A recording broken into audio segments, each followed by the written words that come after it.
everybody, and welcome to the Day's Dumpster Fire, where we don't celebrate humanity's successes, maybe sometimes, but also its most fantastic failures. I am your host, as ever, Kara, and with me, as ever, is Ed. How you doing, Ed? I am doing fantastic. I am just like scouring through this anthology of notes that you have in store for us. I had so much fun, though. So much fun. Yeah. No, I kind of like the picture of the four girls just like chugging back booze. You like that? I like that too. Yeah. That was a good one. I was like, I have to add that picture in here. That is a must. So yeah, no, we've got an episode ahead of you here. Yeah, lots of culture, lots of unintended changes in culture in terms of the passage of Prohibition and the 18th Amendment, and this was not something that was at all expected when we were talking about banning alcohol. So, well, we should actually probably start by rolling the credits. Oh yeah, it's a good idea. Let's do it.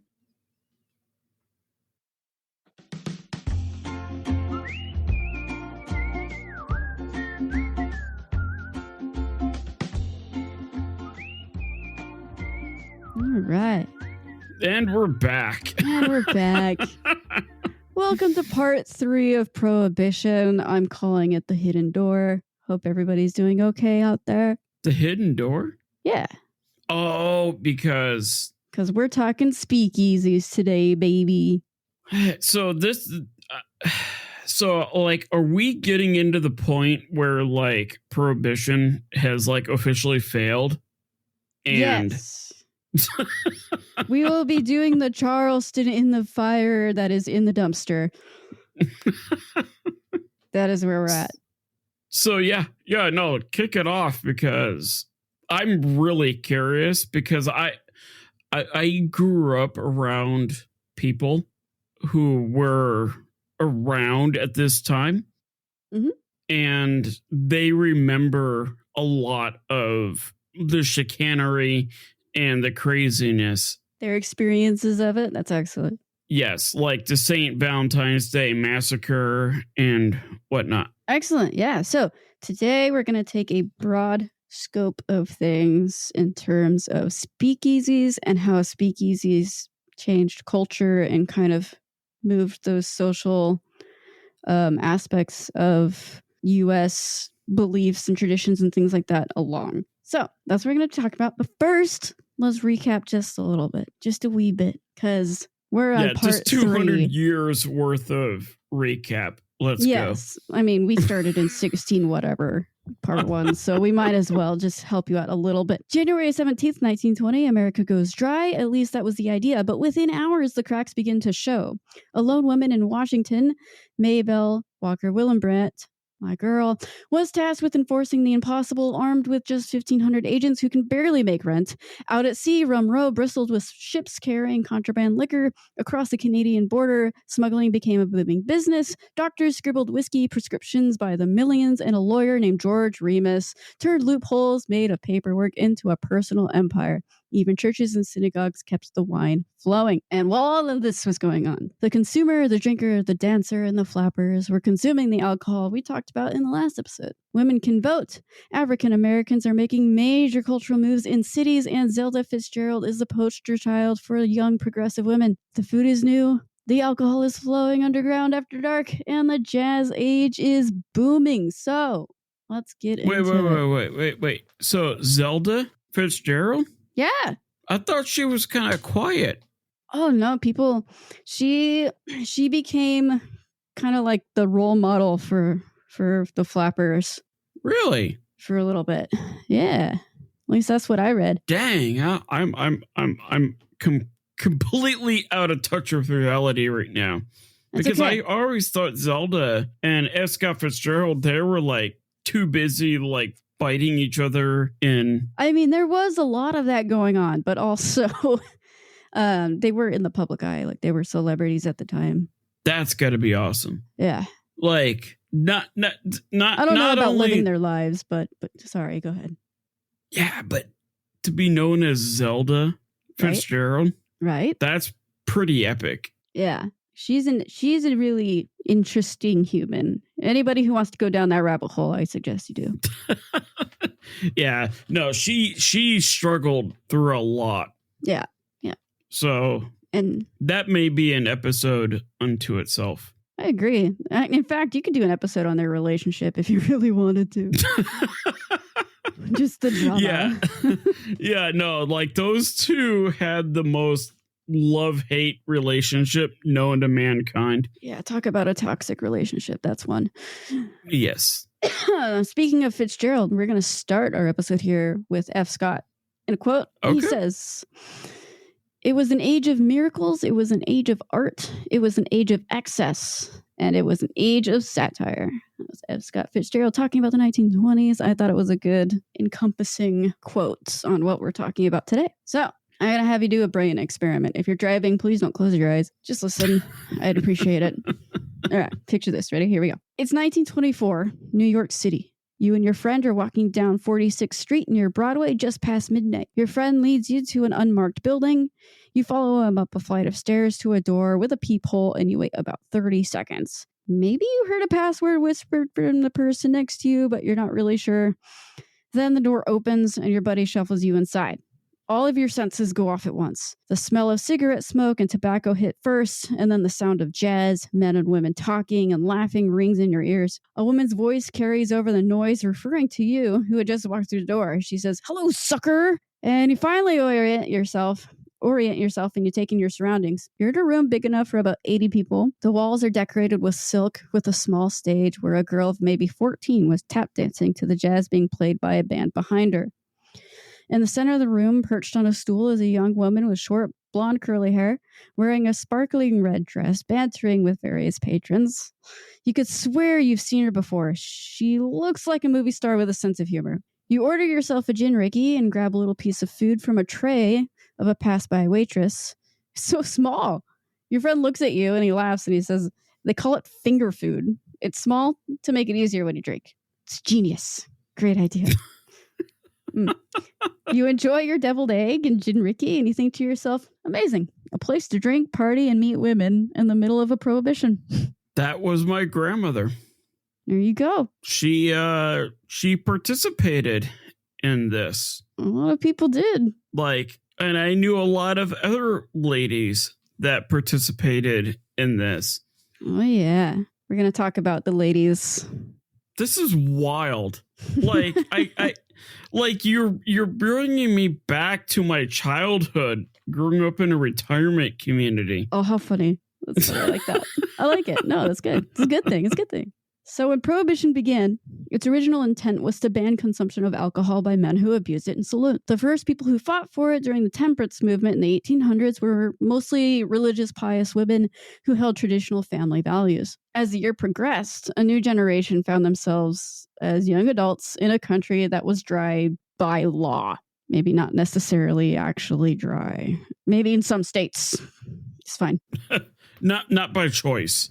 Oh, let's just say if you're in Kansas, you're dry. If you're in New York, you're not. With them came a change in traditions, values, and culture, creating numerous unintentional outcomes of prohibition that came far from the goal of the original champions of temperance in the late 19th century. Many of these changes can be traced back to the invention of the speakeasy. It can probably be assumed that many of us today think of dark, crowded nightclubs behind a secret door that can only be accessed with a password. And there were certainly speakeasies like that. However, speakeasies could be anything from lavish secret nightclubs or 2 chairs and a table in a closet of a warehouse. If liquor was sold there and people were drinking it, it could be called a speakeasy. The term speakeasy can be traced back to bartenders in dry states like Kansas before the national prohibition law was passed. They were known to tell their customers speak easy or speak quietly to avoid detection, and eventually it stuck. Because of the broad definition... Go ahead. Oh, sorry. So the term speakeasy was like kind of like the precursor to like what a bar is today. Yeah, or like a nightclub. Mm-hmm. Okay. And by speakeasy, it's almost like Fight Club, where you don't talk about the Fight Club. Yeah. I could see it. I can see the relation. And so, like, they just exploded because nobody was allowed to talk about the speakeasy, and yet everybody was talking about the speakeasy. 100%. Got it. Okay. 1000%. Yep. Okay. Because of the broad definition of speakeasy, the number of speakeasies that were active between 1920 and 1933 is impossible to come up with. There are some estimations that historians have made throughout the years, but it's just hard to do, especially on the national level. For example, in 1921, the New York Police Commissioner stated that there was at least 32,000 speakeasies in the city that year alone. An estimated, going off that number, maybe some other numbers that I couldn't find, but historians have found an estimated 20,000 to 100,000 speakeasies were in New York over the 13-year period. Keep in mind, New York City was the wettest city in Prohibition during the time. New York was not dry. So their numbers compared to somewhere like Kansas or somewhere in the South, it was already very different. And yeah, it's just a very different place. So just remember that. Anyways, the number's huge, crazy, ridiculous. Plus, if you're trying to get a number on something that's supposed to be secret, it's a little hard to find. Speakeasies, because there are so many, they also come in all kinds of shapes and sizes. Some were private homes, basements, or parlors. Others were in restaurants or cafes, ice cream parlors, soda fountains like soda shops, which we don't see anymore. I've been to one. I found one. It was in Burbank, California. It was cool. Candy stores, laundromats, funeral parlors, which that's a funeral parlor. Okay. And bookstores. Funeral parlors. Somebody should make a speakeasy that's maybe not as disrespectful as a funeral parlor, but like kind of morbid like that. I like that. Yeah, like the corpse inn. Like, yeah, that's good. That's good. Some had peepholes or passwords, double doors. Many had secret escape plans, just depending on where you were. They all kind of had some sort of secret something, right? Some were hidden in plain sight. Some were very hidden in secret. All kinds of stuff. It was crazy. Yeah, there's a lot of different kinds of speakeasies, different themes, different ways to hide. Literally in a closet. One I read about, and I heard an author talking, or a historian talking about, was there was one in an elevator. So like they go in the elevator, you'd get offered a drink, and then they'd give it to you, and then you get off the elevator. I know my great grandfather. He helped build a shower into his basement, and people were more than welcome to use the shower. But if you used up the last bar of soap, you had to buy the next bottle of liquor. There you go. Like this is the most violated law ever put into humanity. It's just like truly.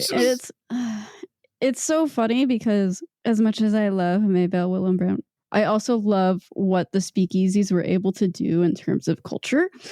Yeah. So there's a lot of things happening. We're gonna get to it right now. I'm getting ahead of myself. I'm excited. There were smaller speakeasies that made a name for themselves in cities across the country. There was Chumley's in the Bark Room in New York City. Chumley's. In Philadelphia, they had the Blind Pig and Blind Tigers. I don't know why there's lots of blind things in Philly, but okay. Because people went blind drinking. You know what? you got something there. They're drinking drinking all that moonshine, just some Everclear, just the industrial alcohol that's been circulating. Oh gosh, yes. Woo. Yeah. If you are wondering what we're talking about, listen to the last episode. Yes. The larger, more lavish speakeasies were usually found in larger cities, along with some smaller ones, but usually, these are the big places. The Cotton Club The El Morocco and the 21 Club were all in New York City. There was the Homestead in San Francisco and the Louisa Hotels Club Royale in Los Angeles. Those were the big ones out there. So this was nationwide. Oh, yeah. Like, this wasn't just located in a specific portion of the country. This was like coast to coast. Yeah, coast to coast, nationwide. In the last episode, I left out, because it was already really long, I left out a bootlegger who was based in Seattle. And he was called the Gentleman Bootlegger because he had a rule where he would never deal with gangsters. He would never kill anybody in order to make his money. And he was based in Seattle. Okay. Yep. So yeah, across all. Yeah. Unless you're Kansas. Our P&W friends are coming in clutch. Oh yeah, they were the guys who were flying it in on their airplanes from World War I. Crazy. Yeah, that's right. I forgot about that. The number of speakeasies made it incredibly difficult for the understaffed Prohibition unit run by Mabel Walker Willenbrandt. And as a reminder, to make it worse, there's corruption literally everywhere. People in politics, celebrities, law enforcement, everyone in between would have a favorite speakeasy that they would always frequent. There's evidence of cases of speakeasy raids where Prohibition agents would end up running into police officers or their own people in a speakeasy. One story from a 1929 edition of the Australian newspaper, The Recorder, reported, quote, New York's funniest speakeasy raid occurred tonight when a score of regular city police were caught red-handed by federal Prohibition officials, unquote. Great headline. I really liked it. So yes, wild. Despite the vast number... my grandfather remembers my great-grandfather going to the local speakeasy where the town's chief of police frequented. Yep. Quite often. Yep. It's very common.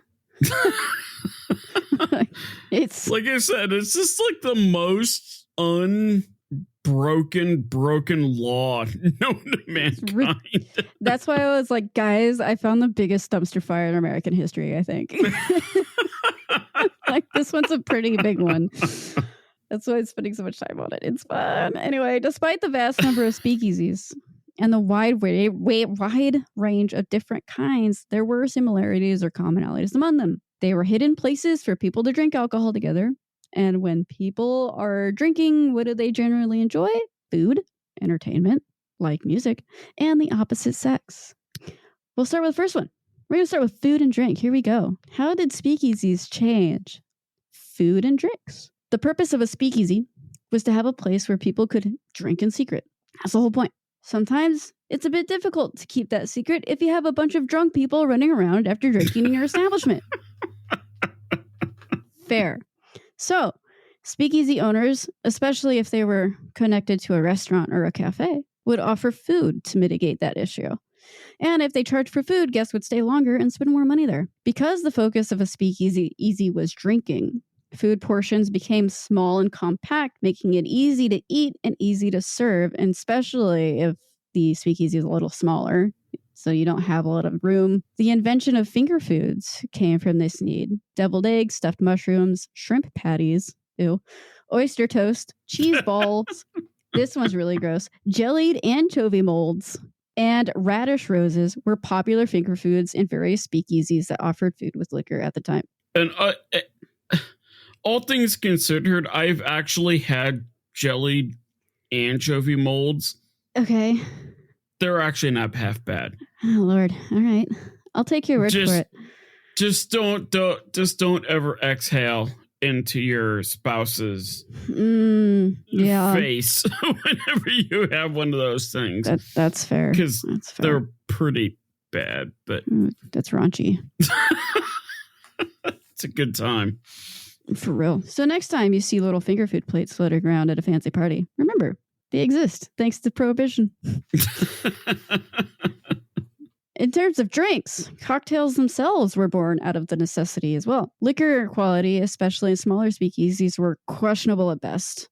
With industrial alcohol amassed as safe drinking alcohol floating about, bartenders began mixing other flavors, beverages, juices, syrups, or sodas to make the drinks taste better. While this wasn't entirely new before the 1920s, the need for mixing, or mixology, as it's known today, exploded. Why? Yeah, I notice your dog is just exploding in the background. Yeah. All right. This isn't going to go well. No, it's not. She's happy, though. I let her up. Every chapter in this episode is a name for a cocktail created in Prohibition, often created to mask the bad taste of moonshine or renatured alcohol. The White Lady, the Bee's Knees, the Manhattan, Gin Ricky, the Last Word. If you're feeling adventurous, you can find a lot of these recipes online. You can make them at home. It's pretty cool. Well, yeah, but proceed with caution.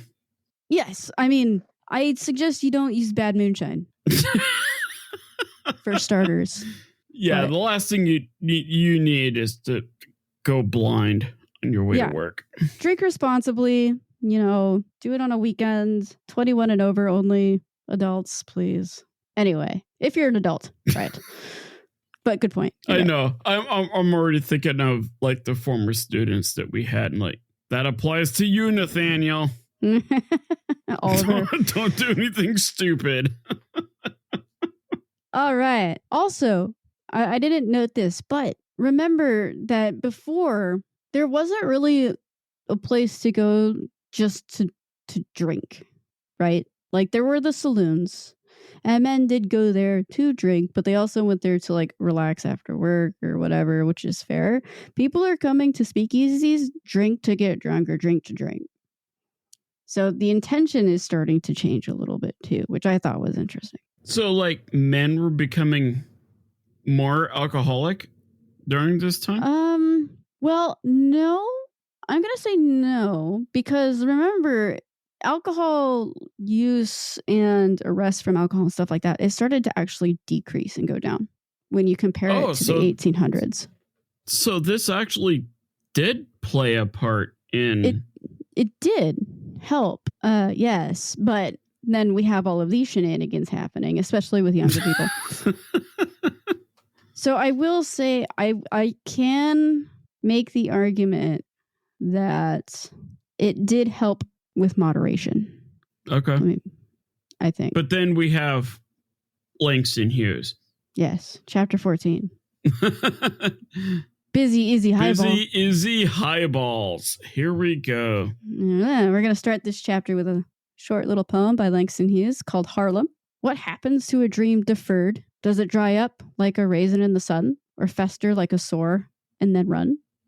Does it stink like rotten meat, or crust and sugar over like a syrupy sweet? Maybe it just sags like a heavy load, or does it explode?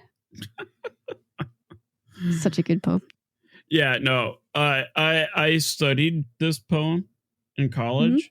And so the way that you're actually supposed to read this is one continuous sentence. Okay. So makes sense. What happens to a dream deferred? Does it dry up like a raisin in the sun, or fester like a sore and then run? Does it stink like rotten meat, or crust over like a syrupy sweet?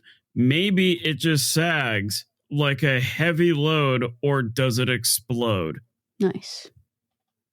Only reason why I know that is because I had a professor in college who actually heard like Langston Hughes perform this. Oh, that's cool. Yeah. Nice. You could probably English nerd.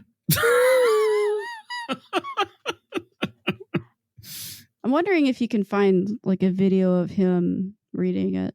Yes. Yeah. No, there's a lot of people out there that have like accurately represented this poem. Maybe I'll try to find some and then link it in the show notes, because it's pretty cool. Yeah. To like sure. to hear this actually performed. Yeah, for sure. I agree. A new phenomenon born out of the African American communities making their way into the big cities post-Civil War. A movement many refer to as the Great Migration, started to come about. The Great Migration was the migration of Black families, professionals, and hopeful travelers from the South, gripped by Jim Crow, to the North in hopes of a better life. The Great Migration introduced Black culture to big cities and towns throughout the entire country, but flourished the most in northern places like New York City and Chicago. The area that became the center of this cultural explosion would be Harlem in New York. The Great Migration and the Harlem Renaissance is what it was called, would begin shortly before Prohibition, but it can be argued that Prohibition kept it alive, or it moved it along, kind of boosted it a little bit. And I'm going to tell you why. I have my arguments listed for this, for this thesis statement here. The Harlem Renaissance brought about influential authors such as Langston Hughes, Zora Neale Hurston, and Countee Cullen, whose writings explored African American experiences. It also introduced visual artists like Aaron Douglas and Archibald Motley, who helped shape modern art. And for our purposes, the major addition of this cultural movement was jazz, a genre that emerged from Louisiana, then spread north along those who participated in the Great Migration. All right, so I'm going to tell you a sweet little story. It's very short. I could have made it much longer, but I'm not going to. A young musician named Louis, in his early 20s, arrived from Louisiana to Chicago after being invited by his mentor, Joe Oliver, in 1922. He described his experiences in his autobiography, quote, Chicago offered plenty of work, lots of dough flying around, all kinds of beautiful women at your service. A musician in Chicago in his early 20s was treated and respected just like some kind of god, unquote. Louis played in his mentor's jazz band until about 1924 when he moved to New York to play with Fletcher Henderson's orchestra. His time in New York with the orchestra gave him a new outlook on how to play his instrument, not just a smaller jazz band like he has done previously, but with a larger ensemble. His experiences there influenced the way he would play music throughout the 1920s and later in his career. Louis returned to Chicago in 1925, starting up a solo career and leading his own band that he called the Hot Five and later the Hot Seven. Louis Armstrong and the Hot Five would play in Chicago and New York clubs and speakeasies while redefining jazz music, playing in a style nobody has heard before. Armstrong and his band played for both white audiences, black audiences, and audiences of mixed races while people ate finger foods and drank illegal alcohol. Armstrong was a pivotal figure, not pitiful. Wrong word. No, not pitiful. No. No, Louis Armstrong was like he was icon. Pivotal. Yes. To the Harlem Renaissance, crossing racial barriers, trumpet in hand. He became a huge star throughout the entire country, went on tour, and even had a stint in Hollywood. Long after Prohibition was over, Armstrong would continue to play jazz like nobody else, releasing new music well into the long 1960s. Louis Armstrong died in 1971 at the age of 69. So, like, to kind of put it in perspective a little bit, if you're a musician in high school, your goal is to get into the jazz band. That's the best. The jazz side of things is so hard, and you can't just replicate it. Like, you have to be a master of your instrument in order to be in the jazz band. And it's even like that in college. Like, the jazz scene is strictly improvised. For the most part, yeah. That's fine. That works. Yeah, like you can't just read sheet music in the jazz band. And Louis Armstrong was one of the guys that spearheaded that. Yep. And he was also arguably America's first pop star, first celebrity, if you want to call him that. First music star. Yeah. Yeah, because he laid the foundation for like Elvis. Mm-hmm. And whatnot, because like Elvis looked at Louis Armstrong's music and like, okay, let me try to take black people music and make it like in terms of like the pop culture. And he did. And then we have like the foundation for like Eminem, who did the same dang thing, where he took African American music and made it his own. Yeah. So it's one of those things like we can kind of like continuously see the steamroller effect of somebody like Louis Armstrong and the rest of them of their like. Speaking of, Louis Armstrong was not the only jazz legend to get his start in speakeasies. Duke Ellington, arguably one of the best composers in American history, would play in various New York speakeasies throughout the Prohibition era. Duke Ellington played in Harlem's famous Cotton Club in New York City in the late 20s. He was a piano man, and like Armstrong, changed the way jazz sounded. He became a star in his own right, taking advantage of his jazz fame after Prohibition ended as well. Bessie Smith was a singer who would be nicknamed the Empress of Blues, and she became famous for her mix of blues and jazz. She would sing in different speakeasies throughout the country, from New York down to Atlanta. If there was a speakeasy culture, Smith would be there. I remember my grandmother would play Bessie Smith records. Nice. While she cleaned the house. I still have them.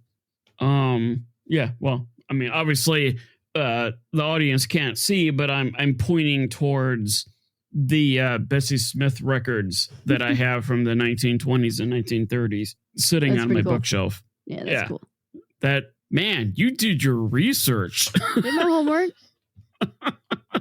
I did it right.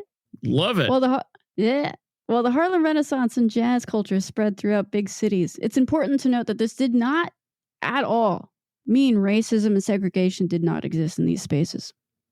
For the most part, the entertainment in clubs or speakeasies were black, and the audience was white. There were indeed black speakeasies and clubs, and there were also white speakeasies and clubs. One of the most famous speakeasies in the country throughout the entire 13 years of Prohibition was a club in New York that you've heard me talk about already, called the Cotton Club. The Cotton Club opened in 1923 in Harlem amidst the Harlem Renaissance. It was owned by a white gangster named Oni Madden, who decorated the interior. So bad. He decorated the interior like a plantation or a jungle, with black entertainment as the centerpiece for a white audience. Oh, yeah. This is a terribly racist idea. Awful. Like, I cringed when I read that.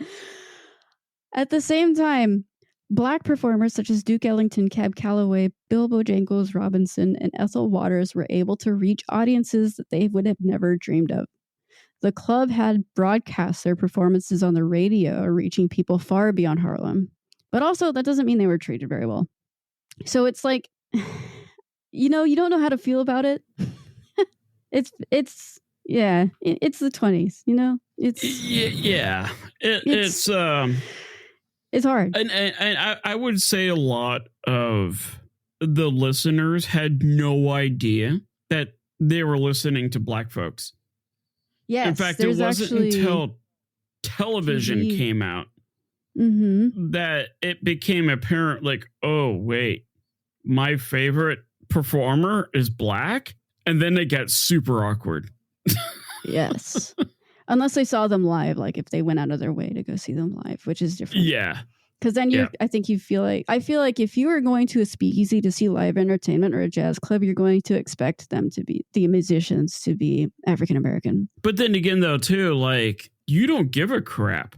Like, I feel like the speakeasy culture was like, who cares about color of somebody's skin? It was just like, you're here to hang out and just roll with it. I think they enjoyed the music, and there could have been some of that going on, but I also know that the racist ideologies were still very much present. The help and the help quotes, people who were working, they were African American. People who were serving were often African American, and people who were entertaining for the white people were African American. So there was still... Was that still prevalent in the North versus the South? Or yes.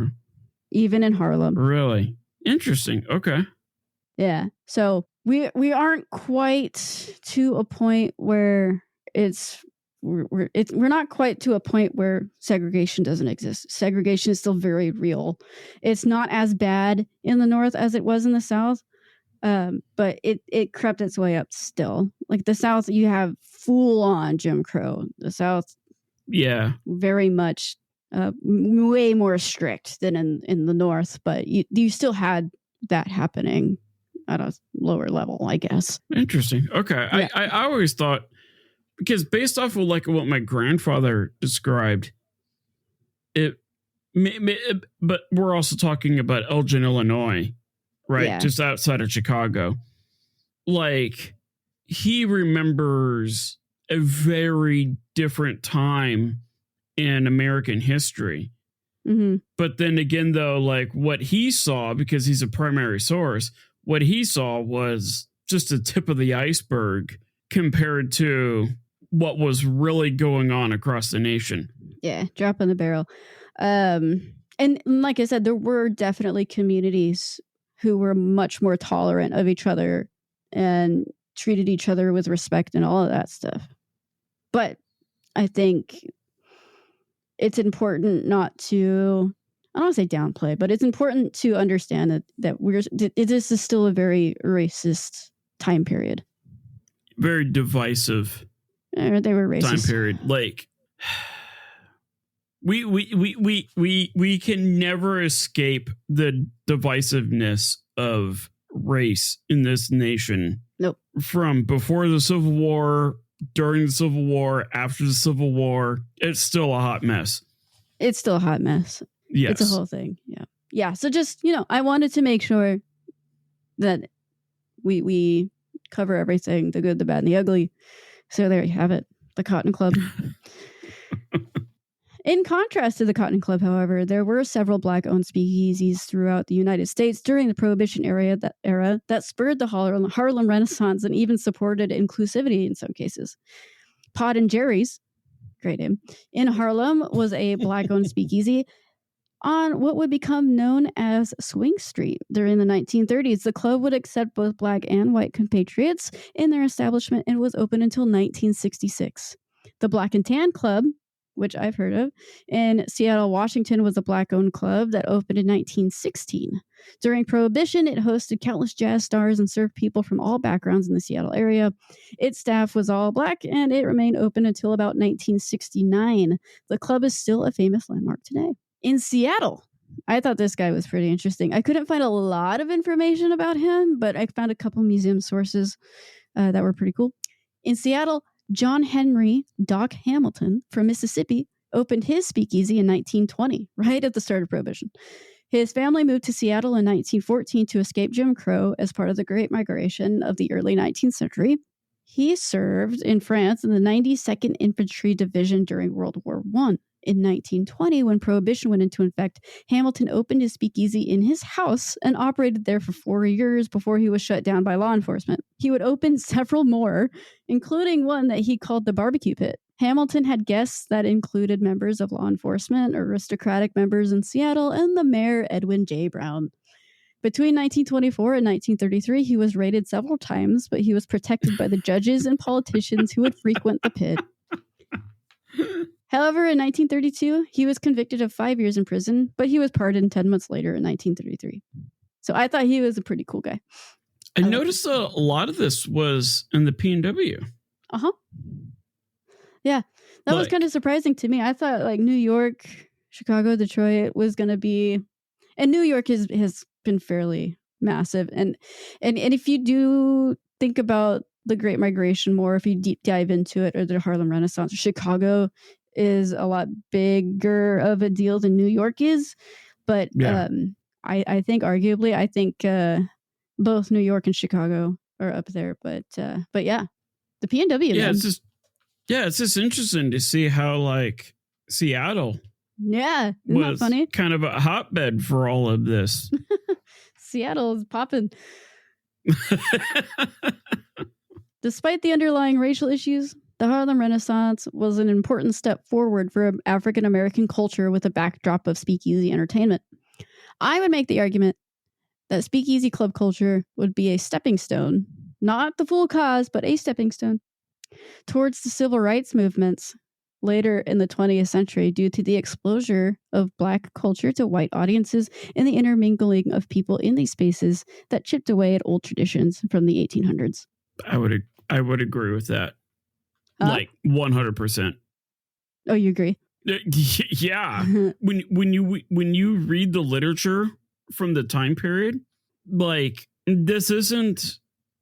So when you read the Harlem Renaissance literature, this isn't like, oh, Black men are superior to white men. Instead, it is, we have our own stories. We have our own identity. Mm-hmm.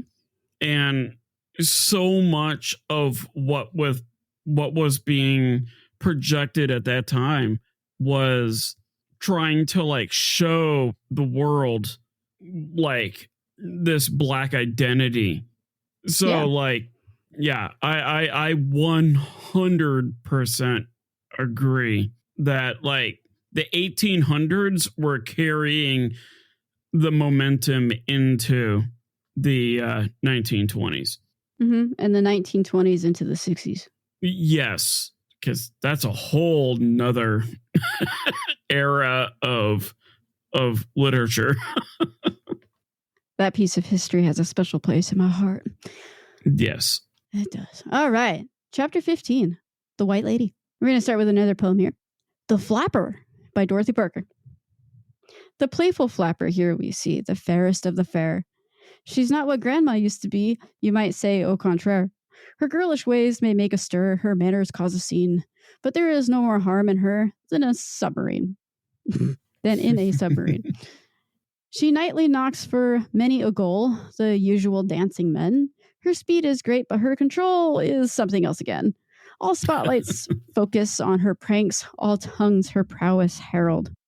For which she well may render thanks to God and Scott Fitzgerald. Her golden rule is plain enough, just get them young and treat them rough. Wow.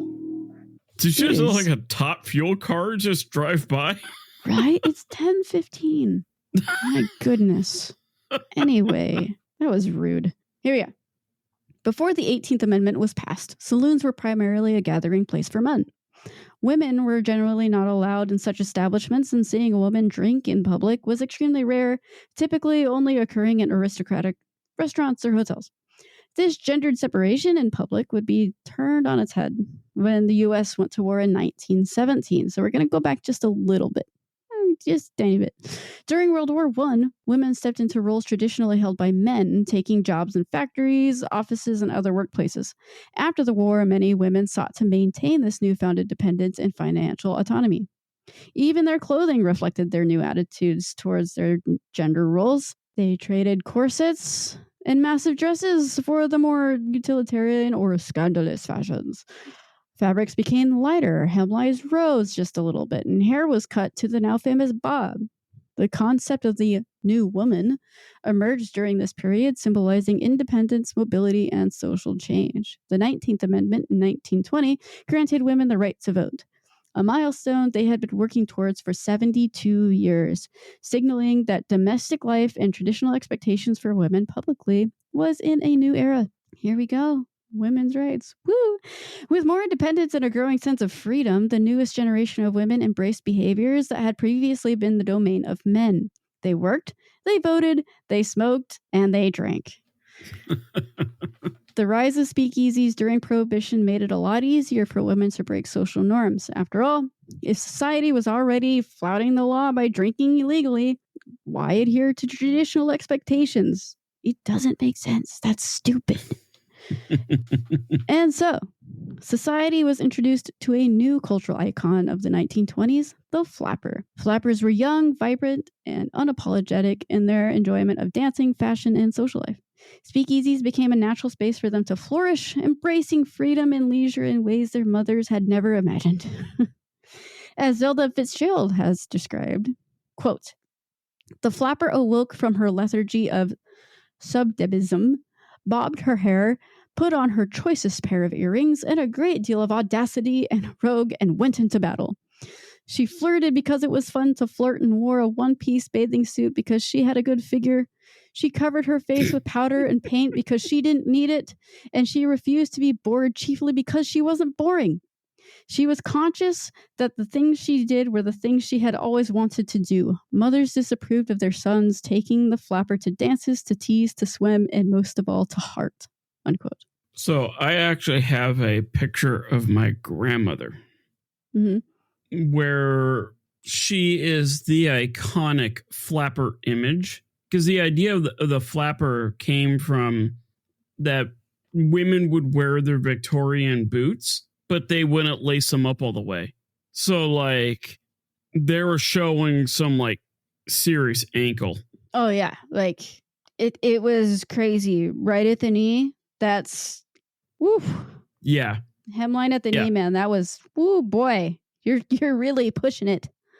Yes. Yeah. Yeah. And I actually I have a picture of her on my behind my couch up here in the loft of my grandmother being, I think she was like 14 or 15, where her boots were unstrapped.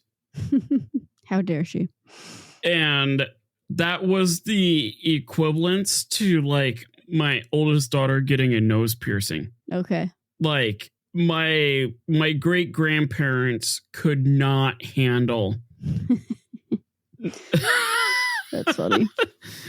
handle that sight. And I love that picture because it's like my grandma's kind of hot. Like go her. Go grandma. Go like, grandma. She was a rebel. Like That's she funny. really pushed things to the limit by showing ankle. Woo, yeah. That's great. But yeah, flapper culture is really cool. I didn't do too much writing on it just because I'm trying to keep this one a little lighthearted and short compared to the one last time and the one that we got coming up. So I do suggest taking a look into that. Flappers, vaudeville. I talked about here very soon. I'm going to talk about an actress, and I watched a couple of her films. So some silent films, you should watch those. But yeah, it's pretty cool. Flapper culture extended beyond speakeasies. Young women were challenging societal norms across the board, embracing behaviors that conservative or traditional individuals often criticized. Their pursuit of personal freedom reflected a broader generational push against the limitations set by parents, elders, and longstanding social conventions. And I will also want to note that younger men were super into it. They were not at all like, oh, you're gross. Hence the quote at the end of Miss Zelda's quote there. Don't let your sons get caught with the flapper because they're all chasing him anyway. But yeah, just wanted to note that. Yeah, well, I mean, okay. I can't speak for all men, but I can speak for all men.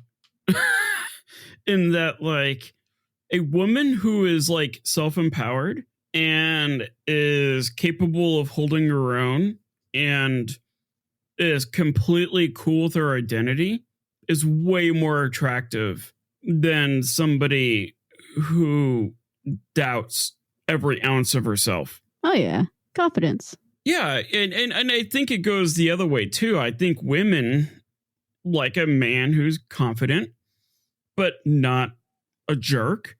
Right. It's a happy the middle. Same way that like men are attracted to a woman who is competent and self-empowered, but yet not a jerk. Right. Exactly. Makes sense. So yeah, I mean, if you put me back in the 1920s and you present me with a quote unquote flapper, I'm going to ask her for a cell number. The problem is that they don't have cell numbers. I was going to say, I don't think that's going to work. No, it doesn't. No. It doesn't work at all. So I'm going to be like the weirdo, just like, hey, can I have your number? And they're going to be like, what? Okay. Oh, yeah, you can call my operator, but okay, fine, whatever. While some women express their independence through lifestyle and fashion, others seize the moment to become entrepreneurs. The speakeasy scene offered opportunities for women to assert leadership and ownership. Two of the most notable figures were Texas Guinan and Belle Livingston. Texas Guinan was born in Waco, Texas in 1884. Before Prohibition, she had already made a name for herself as America's first female Western movie star. This is the person I was talking about. She appeared in roughly 36 silent films. After moving to New York City in 1906, she performed on the vaudeville stage and then transitioned into silent films during the late 1910s and early 20s. Her career took a dramatic turn in 1924 when bootlegger Larry Fay recruited her to headline entertainment at his speakeasy, the El Fay, a role that made her very famous, and probably more famous than her film career did. At the El Fay, Guinan became a legendary figure. She was perched on a stool in the middle of the club. She greeted patrons with "Hello, sucker," and bantered with the crowd, cracking lines like "a fight a night or your money back." She would lead sing-alongs. She called her wealthy patrons butter and egg men, and attracted celebrities, including Babe Ruth, Charlie Chaplin, and Edward, Prince of Wales. When Prohibition agents raided and shut down her clubs or clubs that she worked in, Guinan would pop up somewhere else. She's just like, all right, and then she'd go somewhere else. She would end up opening new establishments like Texas Guinan's Club or later the 300 Club after working for other speakeasy owners. Despite multiple arrests, she always insisted that she was only a hostess, never the owner, so she was never actually convicted. Smart. And then, in 1927, at one of her clubs, Guinan met Belle Livingston, a woman who would soon leave her own mark on New York's nightlife. And Livingston was in her early 50s at this time. She had just returned from Paris after having a career in vaudeville when she was younger. Known in her youth as the ideal woman for her beauty and charisma, Belle entered Guinan's world with confidence. The two women struck up a friendship and soon devised a plan. They would open a new speakeasy aimed at the aristocratic upper class in New York society. Exclusive patrons would pay an annual membership fee of $200, which is a god-awful amount of money for the 1920s, and the guest list promised aristocrats, business magnates, and celebrities. I wonder if Guinan here is you never really watched Star Trek Next Generation, have you? Not a big Star Trek person. I tried. There's a character where she kind of like runs the bar and her name is Guinan.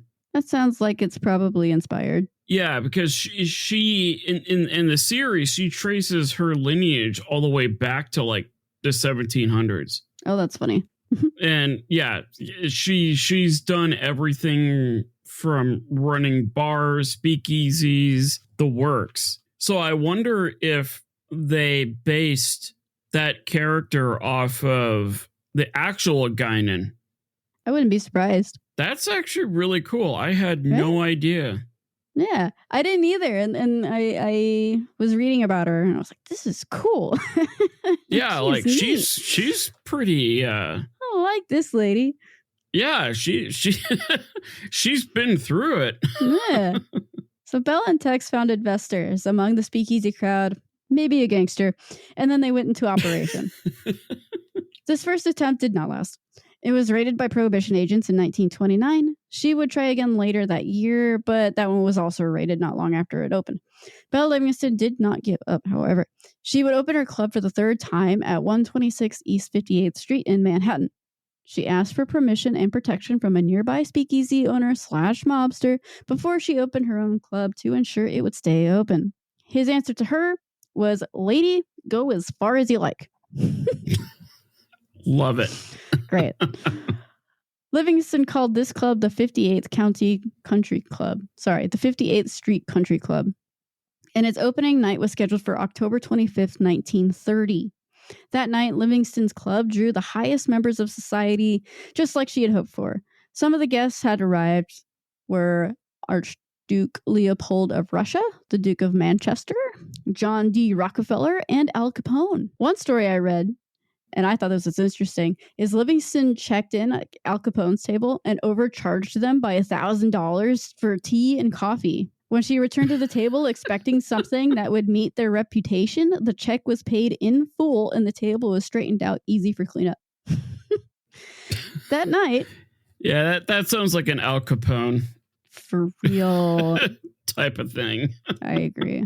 That night, Livingstone made a small fortune, which she stocked away for a rainy day.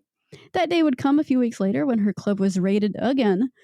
Legend has it that she escaped arrest running through the streets in red silk pajamas before finally being caught and charged with Volstead Act violations. The country club was kept open after the raid while Livingston served a 30-day jail sentence in a New York City jail. When she was released, Livingston used the money that she had made from the country club and opened several speakeasies in Nevada, California, and Texas, while also battling local and federal raids as she went. So I love how she's like being persecuted by the government. So what does she do? She expands. Yeah, she just pays them off and she tries somewhere else. Like, yeah. hey, fine, whatever. You want to throw me in jail for a day or two? That's cool. I'm opening up like 5 more locations. And I think that's the reason there's so many speakeasies and it's impossible to tell how many there are, is because they would raid one, shut it down, and then one would open up the next day. Just keep popping up everywhere. They would just keep popping up. It was like whack-a-mole. America. Yeah. In 1933, Belle returned to New York, where she was informed that her friend and one-time partner, Texas Guinan, collapsed backstage during a performance. Guinan had died during surgery from complications of ulcerative colitis. Belle helped prepare Guinan's funeral, even assisting with her friend's body. 12,000 people would attend her funeral in New York City, and Prohibition would end 1 month later. Okay, that's kind of cool. And I will say that I didn't add this, but Texas Guinan had a performance troupe, and right before she died, a few months before she died, they were scheduled to play in Paris, and Paris told them no. So she renamed her performance troupe Too Hot for Paris.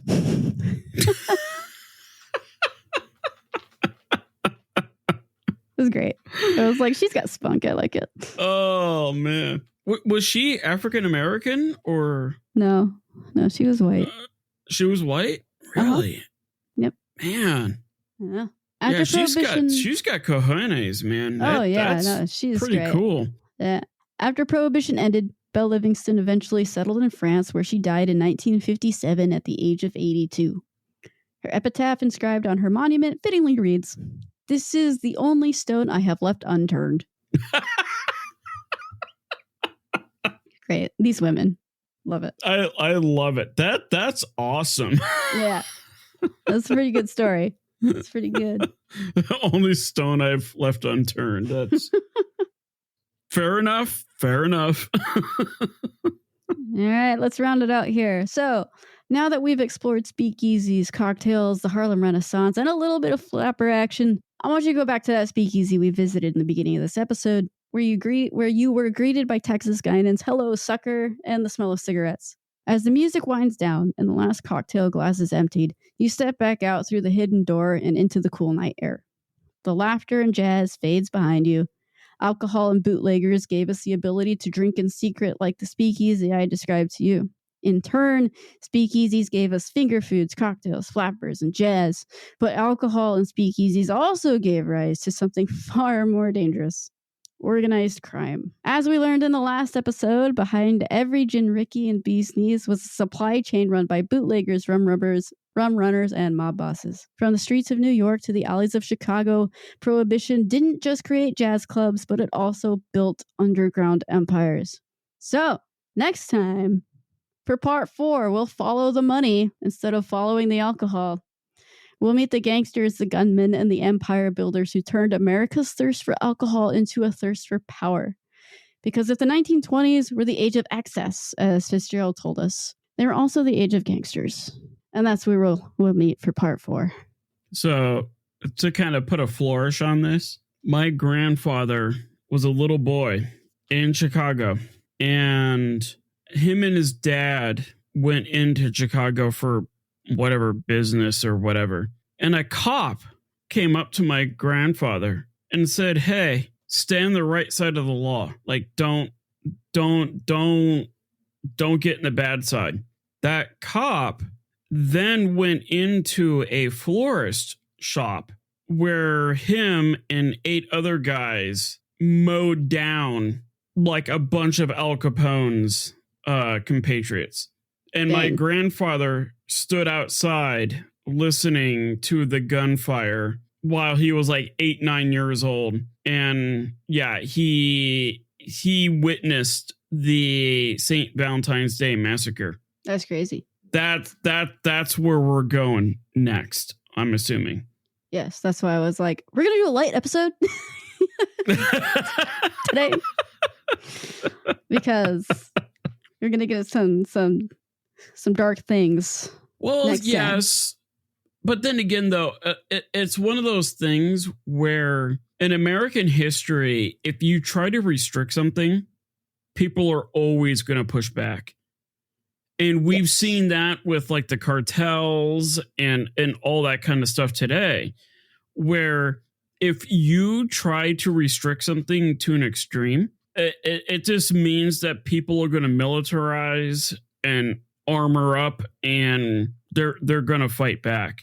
And I think that's like the heart of the 1920s mob scene, which is crazy because they actually adhered to a very strict set of rules that people could be killed at any given time, but there had to be some rules behind it that superseded the law. We'll get into it. That's a can of worms that I don't want to open at 10:30 at night. Yeah, now we're getting into my favorite part. Yep. Because like now the engineering comes into play where like, oh, law enforcement now has body armor. Well, now the mobs are now going to up the caliber of the gun. Yeah. But then law enforcement ups their game and then the mobs up their game, and it's like this cat and mouse thing that just goes back and forth. Yep. So that'll be next one in our finale of our Prohibition series. We're at the end here, the home stretch. So, and here I'm talking about like the sun exploding. That's cool. That's cool. I've been working on this since July, so don't. Yeah. Anyway. Yeah. Well, my intention is to just go completely down a different rabbit hole and bring in some nuclear chemistry and talk about how the sun is going to roast us all. Nice.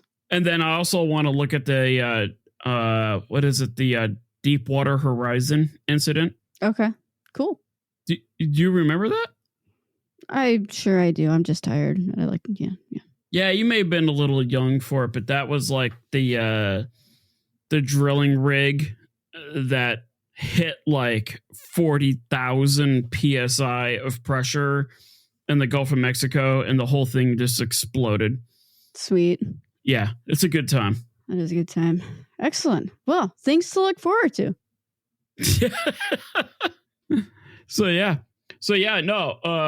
Good stuff. Be sure to like and subscribe and tell people about the show.